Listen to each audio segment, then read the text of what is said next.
Hello friends, I am Enterprise Architecture and we are back here playing Oceanblock 2 in Minecraft. Last episode we got the last couple of quests that we wanted to get done in Ars Nouveau so we could fight the Wilden and the Wilden Chimera. Having taken those out, we are about at the limit of what we can do in Ars Nouveau for this pack. So with that done, that means we can no longer procrastinate. It is time to get back to it, and that means we are diving back into Pneumaticraft. So with no further ado, let's dive right in. So this is where we left things in the last time that we were playing with Geek. We have to still get our mechanism machine set up. We have to get our Ender IO machine set up. And we do need to dive back into Pneumaticraft here. So we're going to do all of that today. And first things first, let's get started with our metallurgic infuser as the first thing that we do. So we are back here at our base, and we should have all of the ingredients that we need to get started on that. The steel we can already make using Auratech because we are using the alloying system here in the foundry. We made coal coke in our coke oven just like we normally do with immersive, mix that with iron, and now we have steel. So that's easy enough for us to do. We should be able to make a couple of furnaces real quick here, and that will get us into the metal age here of mechanism. Perfect. Okay. So with that done, we can start infusing items together. The metallurgic infuser is used to combine two different types of items usually. So for instance here, we can see that the recipes here, we've got like diamond mixed with the advanced control circuits to make elite control circuits. Or the infused alloy, I think we actually make with just, in this case, redstone and copper ingots to make that. So we're gonna have to make a bunch of these up. The other thing we're going to make real quick here is an alloy smelter from Ender IO. Now to do that, first things first, we do need to grab back up our flint and steel. And then we need to get some deep slate. So let's see here. We should have some deep slate blocks already in here. I'm going to grab 9 of these to start. And we are just going to plonk these down in the water just off the side of our platform here, right like this. Now, if I do this properly, I won't set the entire base on fire, but who knows? This could go any way for us. I'm not sure at this point. So I believe in this pack, rather than having to light bedrock on fire, we can light the deep slate on fire, and that should instead make our grains of infinity for us, which is the baseline of all of our various things that we need to do in Ender IO. All right, it took a couple of tries, but we finally got our first grains of infinity. I'm going to see if we can't get more. Oh, and it looks like it turned it into cobblestone when we did that. So this might not be a reliable way to do this unless we are willing to mine out the cobblestone over and over again to be able to get that back. So we're going to keep trying this for a little while. All right, we've got 6 grains of infinity. So the next thing we need to do here is make up some iron gears. Now in this pack, the only recipe we have available is to cast them in our productive metalworks smeltery. So we're going to melt these down real quick, and we are going to pump these out. Now, a thing I did learn a couple of episodes ago is that you can just turn the lever on next to your foundry tap. You don't need a redstone clock. This will just automatically pump things out as quickly as it can. So that's a slight upgrade from what we were dealing with when we were doing Tinker's Construct. So first things first here, we need to do the alloy smelter. That needs a void chassis. Grains of infinity, iron, and iron bars is all you need to make that. Let's dump this off, and we're just going to dump all of these other ingredients in here while we are at it. From that, we should have, I think, everything except for the cauldron. Need to make one of those, and I think we need one more furnace. So let's go ahead and make one more furnace up, and now we should be able to make up the alloy smelter. Great. That completes that quest. Now, we are going to need a way to power all of this, and I do have some power with my Steam setup from our Auratech setup on the other island, but I need to go ahead and probably come up with a backup here. And that's going to mean that we need to make ourselves up a Just Dire Thing simple fuel generator, just so we have another alternative way of generating fuel. So this is really easy. We just need to make the blaze gold, which we've already done, and there we go. Now, to power this thing, I believe we have to have the coal that is only from Just Dire Things. I don't think regular coal works in this. So we've put a couple of blocks of coal on top of our blaze goo. That should convert momentarily into a type of fuel that we can use here. The what is it? The basic tier, the primal coal, I believe, is the one that we get first here. So we're just going to wait a second.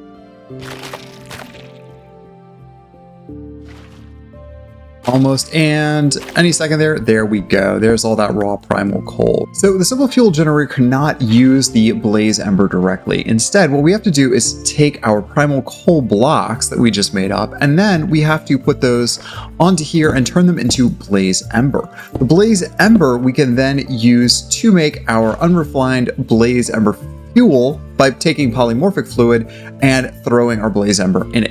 This in turn, we can then use by putting the goo block next to it and make some more blaze ember fuel, which is even better. So that's what we're going to aim to do here. It should just take a second. I might need to redo this setup a little bit. All right, so all we have to do is take some water, take our polymorphic catalyst, throw this in here. There is indeed our polymorphic goo. Polymorphic fluid, sorry, not goo. And then if we just throw that piece of our blaze ember in there, we get that bucket of unrefined blaze fuel. And there we go. Now this should turn into our refined blaze ember fluid. You can see it's already starting to grow there.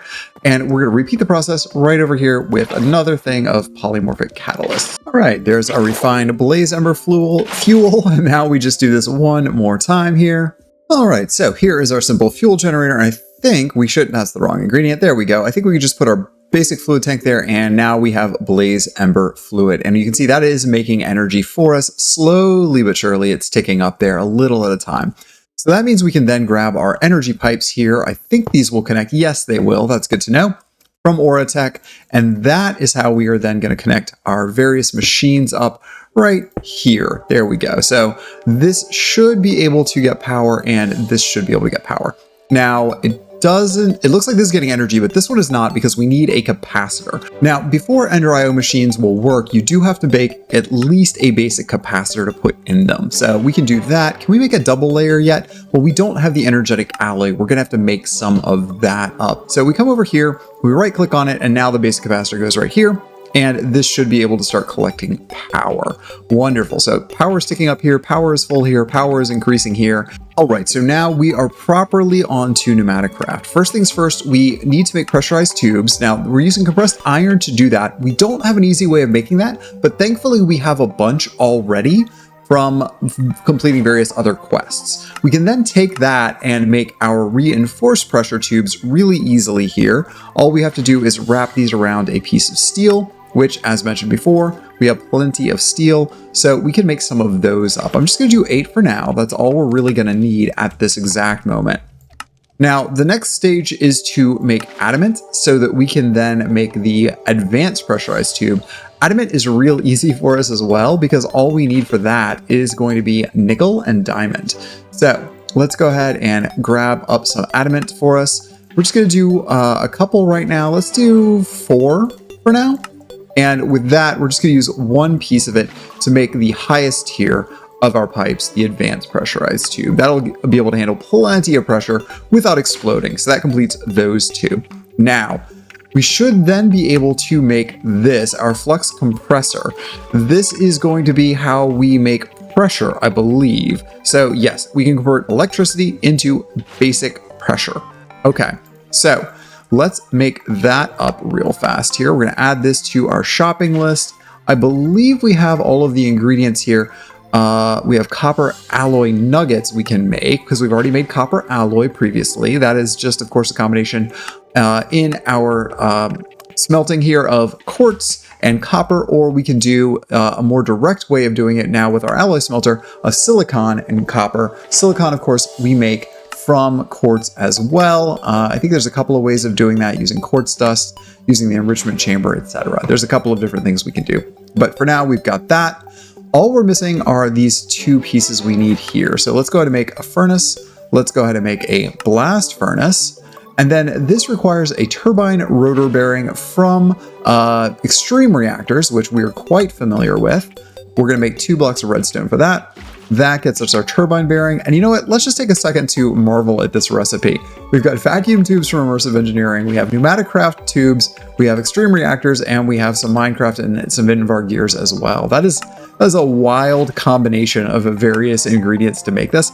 I actually really love it when a mod pack goes out of their way to do that, so that you have all of those different things kind of mixed together. I just think it's really fun and a neat way to show like that there's actually integration.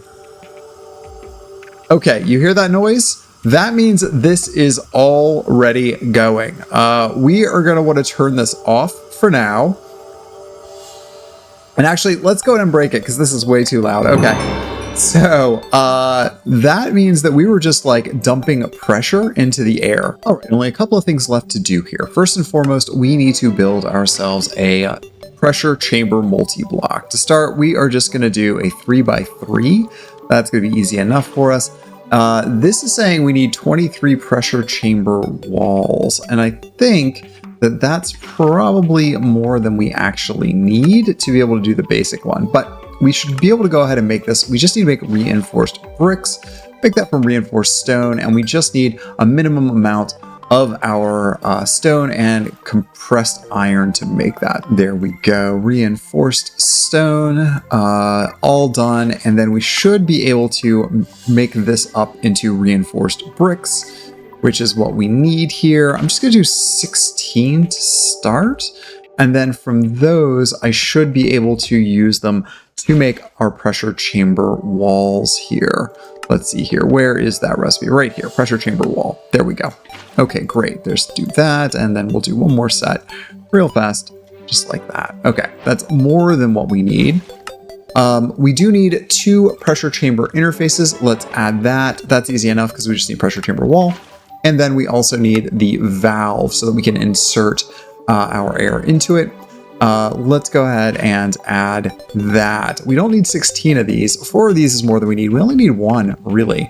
So we'll use that recipe to make just the 1 here, just like that. All right, there's our interface, there's our valves. I think that's everything that we're gonna need. I will grab up these 2 chests that I have on hand so that we can automate this a little bit. And that should be everything that we need to get this set up. So let's go back over to our area here where we're going to actually build the thing. And we're going to get this laid out real quick. And again, it's just a standard multi-block cube here. We are going to put the valve on the back so that we can more easily connect up our tubes here. We're going to do this just like this. There we go. And then we are going to put, I think we just close off this side, and then we make one of these our input and one of these our output. So like this. Going to turn the other way, press this down right there, and there we go. Now we have an input and an output. I think this is the input, and I think the other one is the output, but I could be wrong about that. Either way, we can work this out by putting a chest down here and here, and we will grab our item pipes as well to be able to insert into here and pull back out. So if I remember correctly, this should be correct, just like that, and all of this should start working as soon as we power it up. So let's go ahead and add our energy pipes to this. Oh, it looks like that's the wrong side. Does that side work? Yeah, that works. Okay, great. There we go. We can see that slowly increasing the pressure on that. And this multi-block will also slowly, you can see, have the pressure start ticking up a little at a time there. That completes all of these quests. We get some more compressed iron for our trouble and a volume upgrade, apparently. What does a volume upgrade do? It doesn't say. Apparently it increases the volume of something. That makes perfect sense. Okay, so we are going to need to create a few more things to be able to do upgrades, including the thermopneumatic processing plant. This is also how you make a variety of fuels in the base pack. At least the previous times I've used it, that's how we get most of the more advanced things like kerosene and whatnot. So let's see if we can't make this real quick. I think we have everything that we need for it, but I could be wrong. So let's add that to our shopping list here. And now we should have, oh, it looks like we don't have any of it. All right, reinforced stone slabs we can make really easily. Small fluid tanks, I think that's on the menu as well. We'll do that. And now we should have everything. Yeah, there we go. That takes care of that. And then let's see here. The next things it wants us to make are an upgrade matrix, which we make by putting lapis and water inside of that thermopneumatic processing plant. And it doesn't look like there's a temperature requirement for that. And we're going to need a security upgrade, which of course we've already made those. So it's not going to be a problem, or at least we found those while we were exploring. So we don't need to think about it. All right. So let's take the thermopneumatic processing plant, and I think we're going to give ourselves a little more space here. There we go. We lost a little bit of pressure doing that, but this should work fine for us here.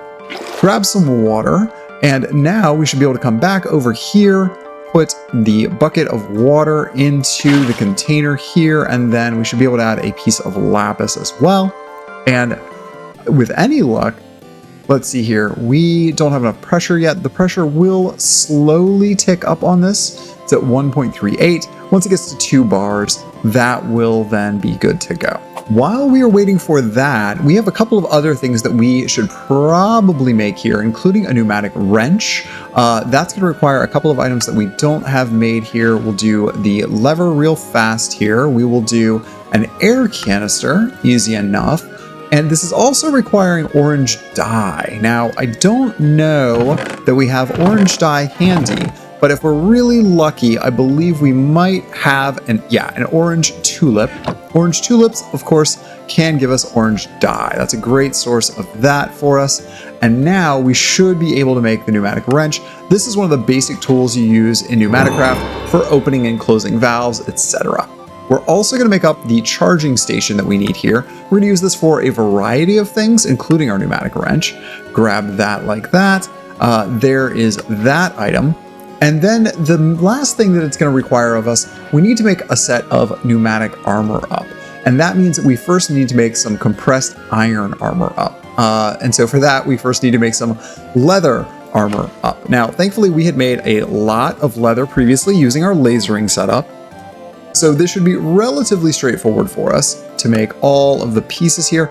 Oh, but you know what? We are going to have to go get more of our zombie flesh and laser it up. So let's go do that real quick. Actually, there we go. Just turn on our laser, throw the zombie flesh down, and that should do a little at a time. Well, I just learned an important lesson about lasering that I did not know from when we played this with Techopolis 3, and that is that apparently when you're lasering, it does use up a certain amount of energy with every tick that you actually laser. A burst of laser is not a fixed amount. Each item that you actually are trying to convert, that's the amount that multiplies to drain all of the power out of the laser. So that's a little, it doesn't make a lot of sense to me. A laser should be a laser should be a laser, and every time it hits, it should do everything in its path.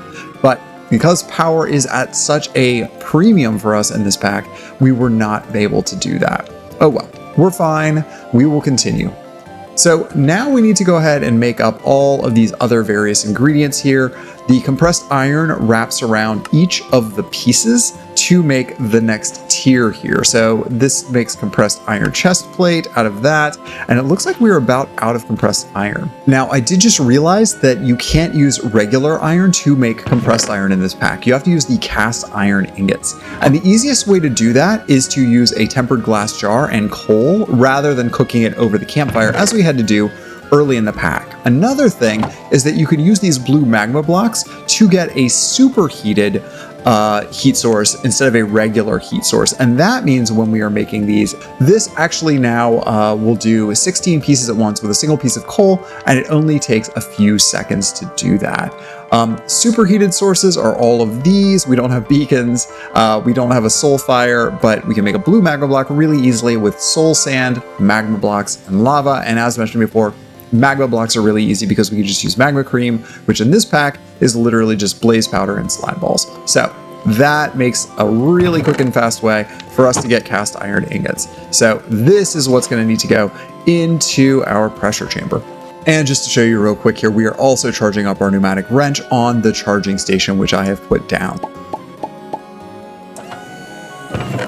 All right, and that popping noise means that we should start getting our items back out. There's our compressed iron slowly popping through there a little at a time.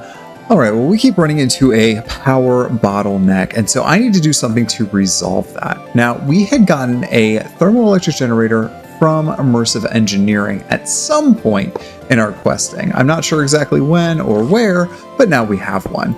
So if I remember correctly, it's been a while since we've used one of these in a pack. I think what we can do is put water on one side. Whoops, that's not the way we want to do it. We're going to put it on there. There we go.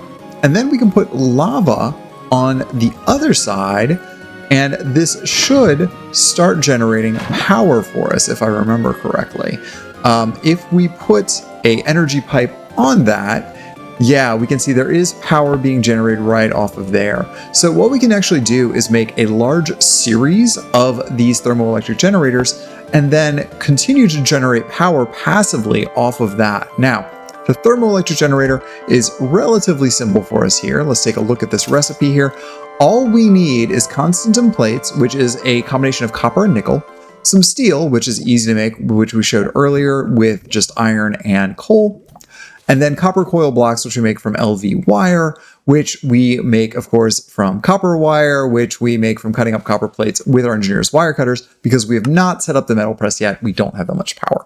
Also, one more tip. I believe we discovered in one of the Skyblock packs we played last year that this seems to be the most efficient pattern for laying out the thermoelectric generators. This checkerboard where you basically have rows of lava and then rows of water on the diagonals, because then you have two different temperatures on each opposite facing plane of all of the thermoelectric generators that are in a row. So this seems to be a really efficient way to do this without having to worry too much about where everything is placed. All right, the first stack of our compressed iron is done. Our blank upgrade matrices are done. Matrices, I guess I should say. And our pneumatic wrench has 1.5 bars of pressure in it. I will take that for now, and then I can dedicate all of the pressure here to the pressure chamber that is making the rest of our compressed iron.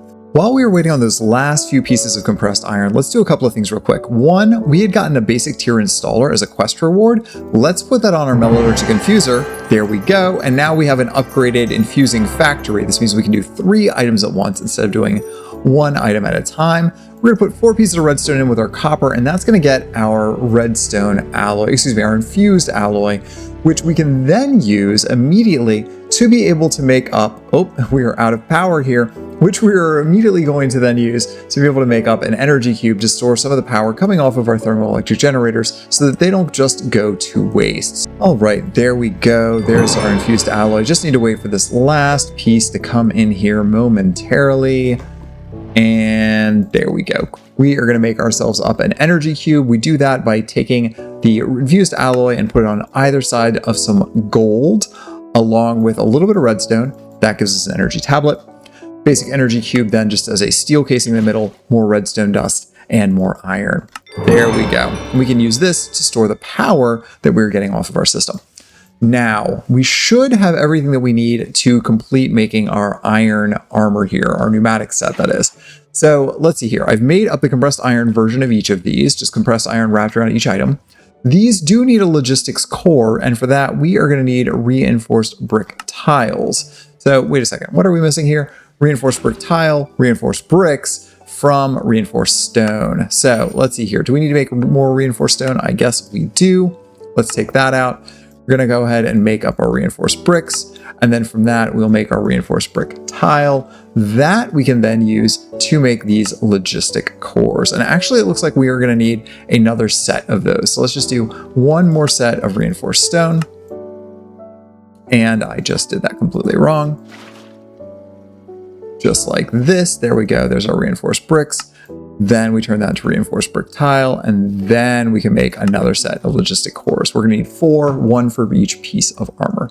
Then we just need to make up our air canisters. We are gonna need, if I counted correctly, 22 of these. That does mean we're gonna need some more pressure tubes. Let's grab that, put that in there. All right, and now hopefully with any luck, these will stack. They do, okay, great. So let's see here if we can't get, I think it's 22 of them. I'm not positive, but I think that's right. And that means 88 pieces of our compressed iron. That is a lot, friends. All right, pneumatic leggings, pneumatic helmet, pneumatic chest plate, and last but not least, our pneumatic boots. Great. Okay, so all of those are taken care of. And that means that we should have everything we need here. Now to move on to this last segment, we need to make the scuba upgrade real quick here. That should be easy for us.